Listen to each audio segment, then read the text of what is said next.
Picture this. It's the perfect Sunday in October. You've got your coffee in hand, the leaves are changing, all of the most beautiful colors around you, and you are on your way to Rhinebeck.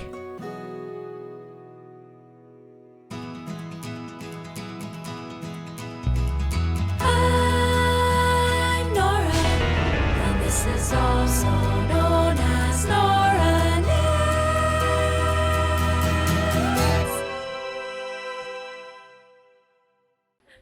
Let's go to Rhinebeck. Hello, you guys.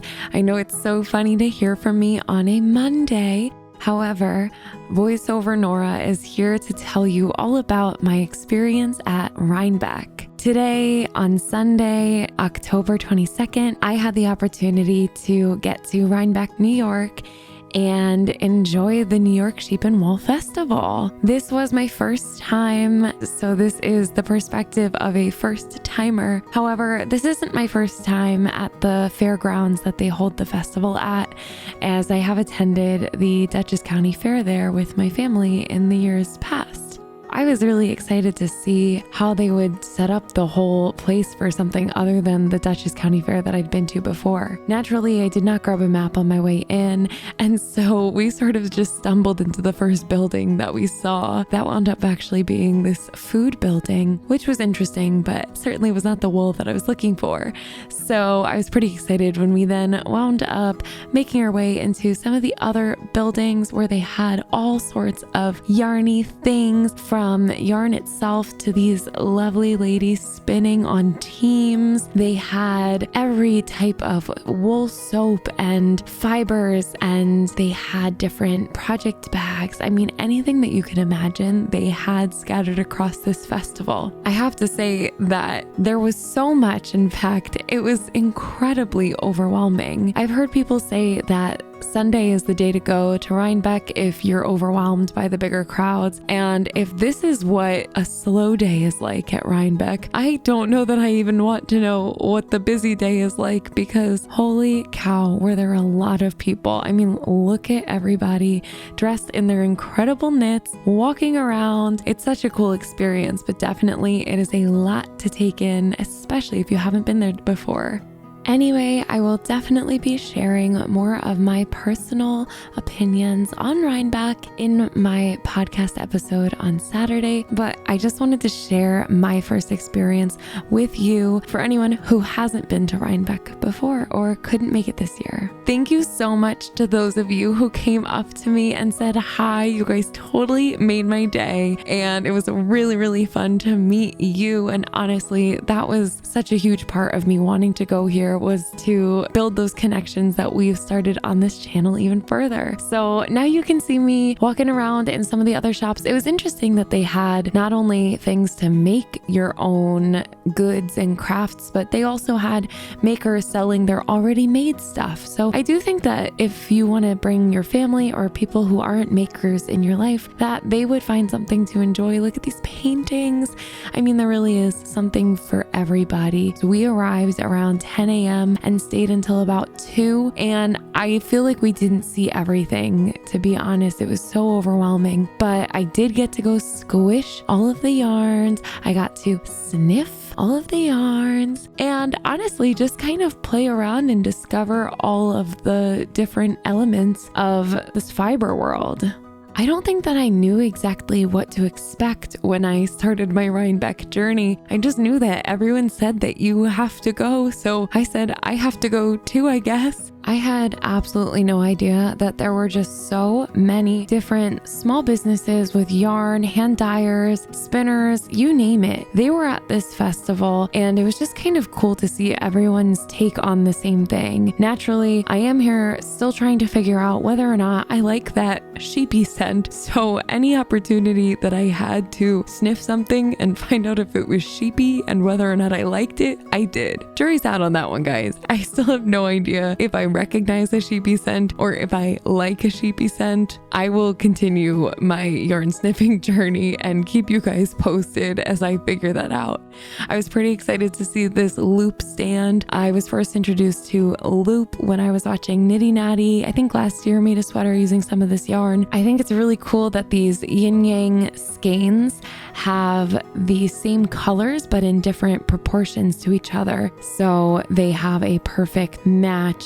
I'm about to show you here exactly what I mean. I also was loving all of the samples. If you are tempted easily, don't go to Rhinebeck because you're going to want to knit so many new things just from what you see people wearing, but also the samples that the booths hang up. They had a ton of fiber. This is a world that I have not dabbled into yet, but it is really cool to see it in all of the bags like that, as well as just more booths with different types of fiber that I haven't been exposed to before. The weather was absolutely beautiful. I think it was perfect considering the circumstances. We had just about 60 degrees with a windy but sunny day. So it was overall a really, really nice time to be outside. So the one event that people said you can't miss was the leaping llamas.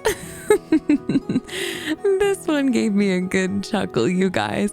They had llamas and goats essentially playing whatever the opposite of limbo was. They were jumping over this limbo stick and they would raise it, and if you knocked the stick out, you were out. So it was really fun. They kind of paraded the animals around this little stadium. While we didn't have the greatest view of the competition itself, it was fun to watch all the animals come out. I have to say that llama is my absolute favorite. His spectacular strut was just on point. I was calling him Llama Jenner.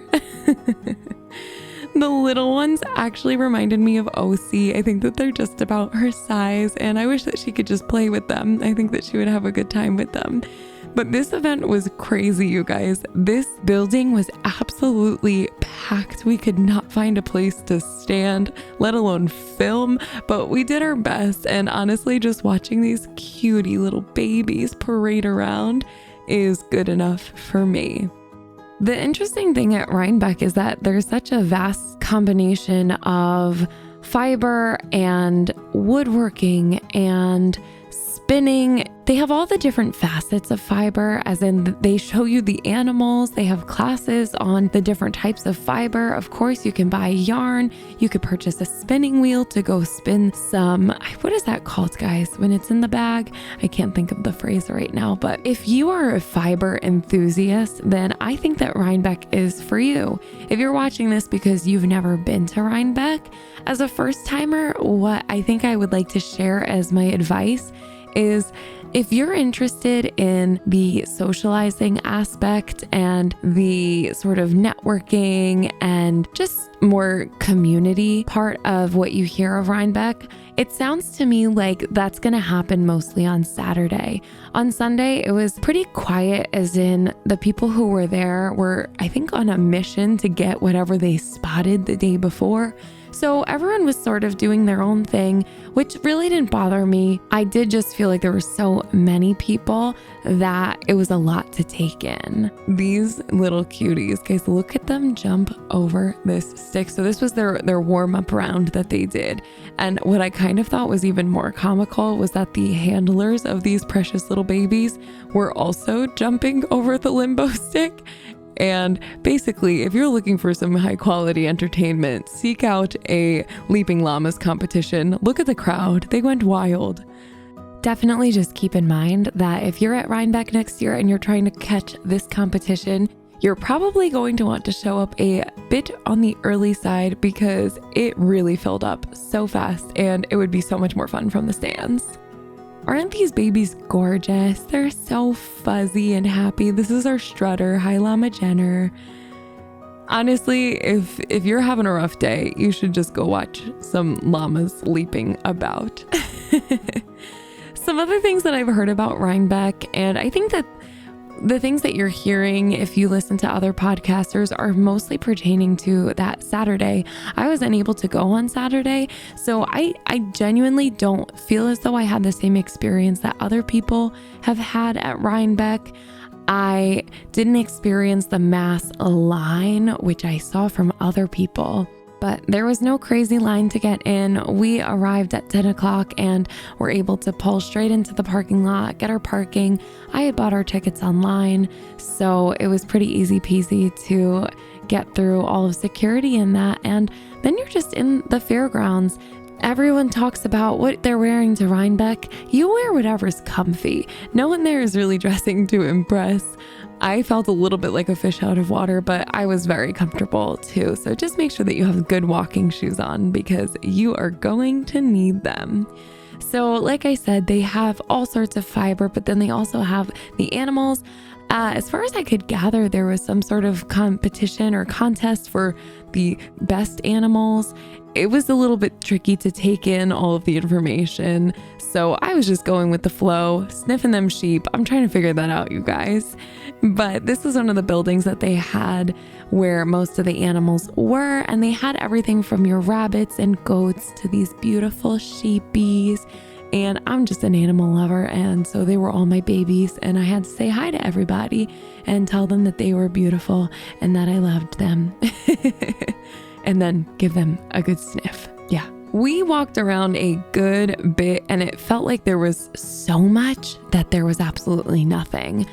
I almost couldn't even figure out what I was supposed to look at before I was turned to something else, before I was walking into somebody else. Most of the vendors were these small businesses with their hand-dyed skeins hanging, but once in a while you would find a little bit more familiar to me, at least, like this Lamb's Pride brand that had their yarns. These were $5 skeins. I kind of wish that I picked some up. Balls skeins. What do you guys call these ones?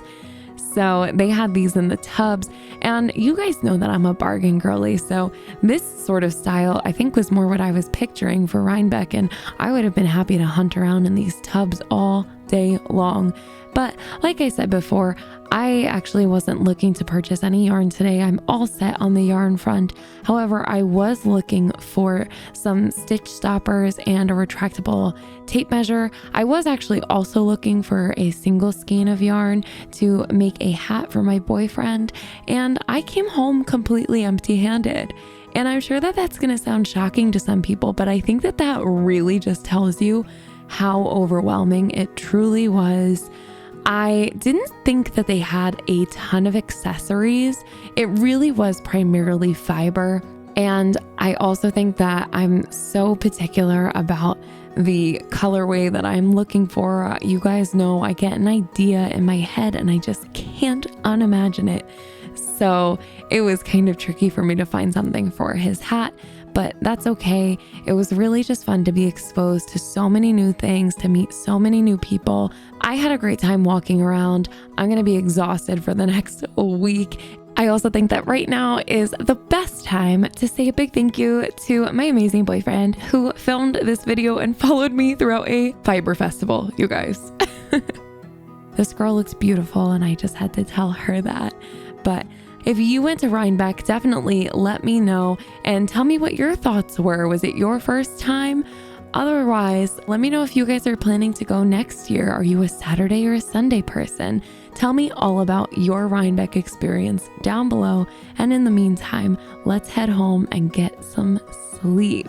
Big ol' thanks for watching, you guys. I'll talk to you in my podcast on Saturday. Okay, bye.